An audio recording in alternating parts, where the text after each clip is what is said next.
when you're going through this process, like you just feel like a hot mess. Going through a divorce, going through narcissistic abuse, like all of those things, it is trauma. And I think a lot of divorces are like that in the sense that we lose a lot of friends, we lose family, our money situation changes. Some of us have to sell houses and move. We just lose our support system. And now if you're single parenting, that adds like another layer to everything.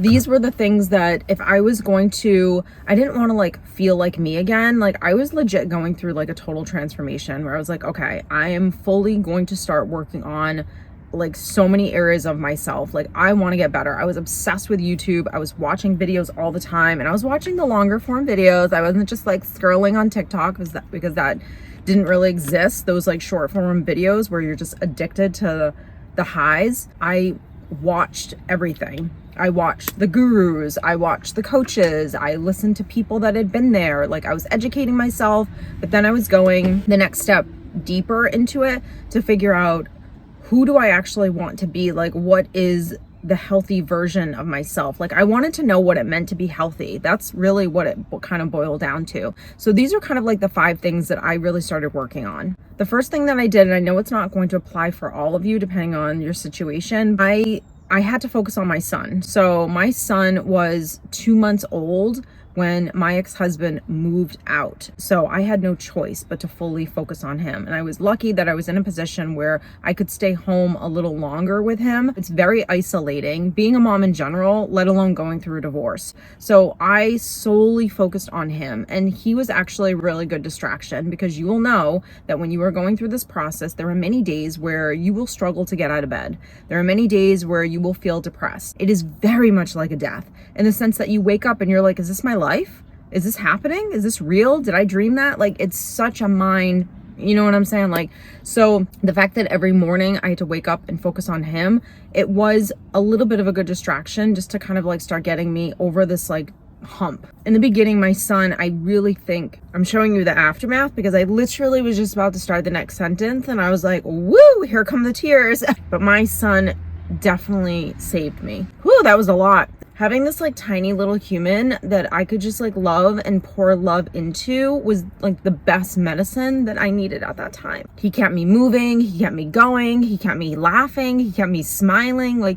he literally was so good for me while I was going through that. But I also knew like I didn't want to rely all my happiness on my child. Like I didn't want to be one of those moms that became so consumed with them, because what ends up happening is then that child grows up feeling like on some levels that they're responsible for your happiness, and that's not what I was going to do to him. And at the end of the day, when he would go with his dad and I was left by myself, I had to learn how to be able to like get out of bed and be happy just being by myself. So number 2 is I had to focus on being happy being alone. Okay, what does that mean? I started doing things alone that I had never done before. I was doing things for me that was getting out of my comfort zone. And again, it doesn't have to be anything big. In the beginning, I was going to the gym by myself. That's it. It was just about whatever the wins are for you and not judging yourself for what those wins are. And yeah, doing all those things, I was absolutely scared out of my mind every single time. And this is where I had to learn how to parent myself. Like I didn't realize that in those moments, because of all the stuff that I was learning, all the videos I was watching, like everything that I was being downloaded with, like new stuff, I didn't realize that that's what I needed to learn in order to help myself to get myself to where I wanted to be, which was I did want to get out of my comfort zone. Like I did want to go see my friends. I did want to go to the gym by myself. I wanted to be living my best life, and I wanted to understand like what that meant. So what that meant for me might look different for you. So figure out what living your best life actually means and just do that and be happy with the progress that you actually made, and learn how to be your own cheerleader rather than always judging and shaming yourself for like not doing more or not being at a different place. If you know that my videos are hitting home for you, I'm so glad. You guys, I get so many comments from you down below telling me just how long you've been following this channel, how long you've been following me, how much I've helped you at either a period in your life, and how you're still coming back to watch these videos. And it really honestly does warm my heart.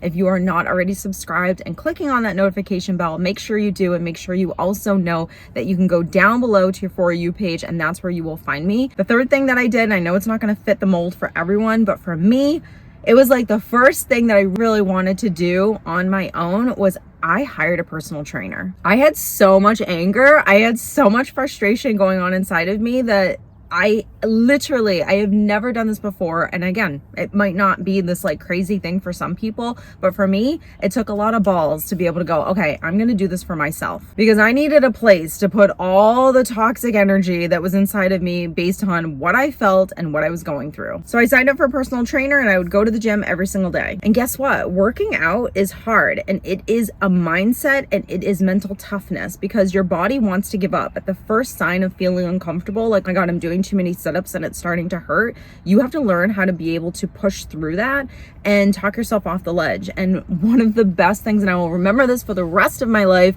the first trainer that I ever had, I was down on the mat and I was doing either push-ups or sit-ups, and I was like, oh my God, it's getting really hard. I just don't want to do this anymore. And I'm not really like that. Like, I'm not like a give up person very easily. So I can kind of push through pain to a certain point. But I was just like at the end of the workout and I was just basically done. And he kneeled down on the ground and he whispered in my ear and he was like, your ex-husband left you for another woman. I was like, oh my God, that's all I needed. Number 4, and now we're gonna get into more like the emotional stuff. This was absolutely crucial for me, and it is crucial for you. It's going to apply to everyone. I let myself feel everything without judging myself. I stopped trying to rush my healing. I stopped making myself feel like I needed to be somewhere quicker than where I was. I wasn't comparing myself to my ex either. Of course, it was frustrating that he was just moving on and I felt like he didn't have to go through half of the things that I was going through, but I also knew like I was getting a different result than what he was going to get based on him doing nothing. If all I could do one day was just cry my eyes out and stay in bed, then that was okay. That's what I needed to do.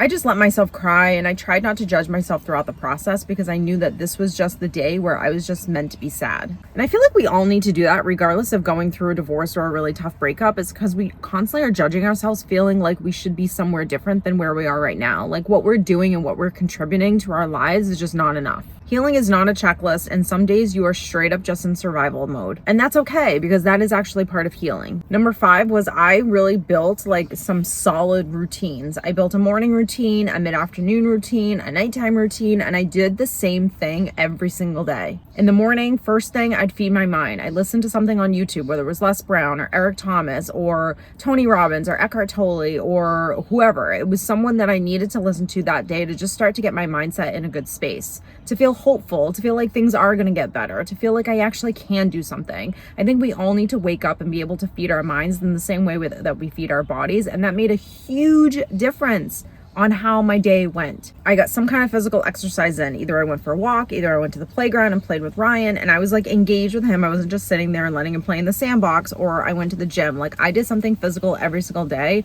And I live in New England, and in the winter it can be extremely depressing, so I had to have that movement. And then I realized just how important that movement was towards my mental health. I was parenting myself all day, every day, because regardless of all these routines and things that I was doing, I still felt sad. I still felt fearful. I still felt worried. Maybe I felt a little insecure that day. Maybe I was judging myself that day. Like, I wasn't going to be perfect every single day. You're still going to feel normal human emotions, and you have to be able to parent yourself through them. And when I really started practicing this, I noticed just how much that made a huge difference, and how I was able to move through something that I was feeling and not stay stuck there and let it ruin my whole day. If you're in that place where you feel like nothing is really improving and you're just feeling kind of like broken and lost, like, believe me when I tell you, I've been there, and it's not an easy thing to do to get out of this funk that you're in, or to be able to like go through this process. I do want to stress that you are absolutely not alone. You're not the only person that has felt the way you have felt before or are feeling right now, and you're definitely not the last. If you're ready to like really start working on yourself, I urge you start taking my breakup recovery course. This is like a great first step. All of my courses are good first steps before you really start doing coaching, but I'm telling you right now,